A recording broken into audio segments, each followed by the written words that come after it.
మన అనుకున్న అది ఘీ స్మెల్ చాలా మంచిగా ఉంది అంటే ప్యూర్ ఘీ.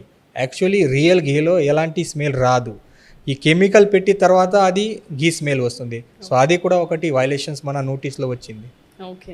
సో ఎక్కువ స్మెల్ వస్తుంది అని అంటే అది ఘీ కాదని అర్థం, అంతేనా? ఎస్. సో ఘీ ఒకసారి చూడొచ్చా అండి? ఇందాక నుంచి గుమగుమలాడుతుంది. సో ఈ మేము కూడా కొన్ని రీసెంట్గా అది ఫేమస్ అవుట్లెట్ షాప్ నుంచి ఇది శాంపుల్ కలెక్ట్ చేయడం జరిగింది. ఈ నెయ్యి ఈ లూజ్ ప్యాకెట్లో without any manufacturing details, without any ఏం ఇంగ్రీడియంట్స్ యూజ్ చేశారు, ఏం కెమికల్ యూజ్ చేశారు, అది విదౌట్ మెన్షనింగ్ ఎనీథింగ్ వాళ్ళు ఈ సేల్ చేస్తున్నారు. సో దీంట్లో కూడా డిఫరెంట్ టైప్స్ ఉన్నాయి. అది ఒకటి ప్రీమియం ఘీ ఉంది, ఒకటి ఇంటికి యూజ్ చేసే వాళ్ళ ఘీ ఉంది, ఒకటి హోటల్ రెస్టారెంట్ గురించి వేరే ఘీ ఉంది, తర్వాత పూజలో యూజ్ చేసే వాళ్ళు వేరే ఘీ ఉంది. సో వేరే ఘీలో ఈ పామ్ ఆయిల్ లిమిట్ వేరే ఉన్నాయి అది. సో అదే వాళ్ళు ప్రిపేర్ చేస్తున్నారు. దీంట్లో సిఎసి కలర్ కెమికల్ లాస్ట్లో పెడితే తర్వాత అది మొత్తం ఘీ స్మెల్ వస్తుంది అది. ఓకే.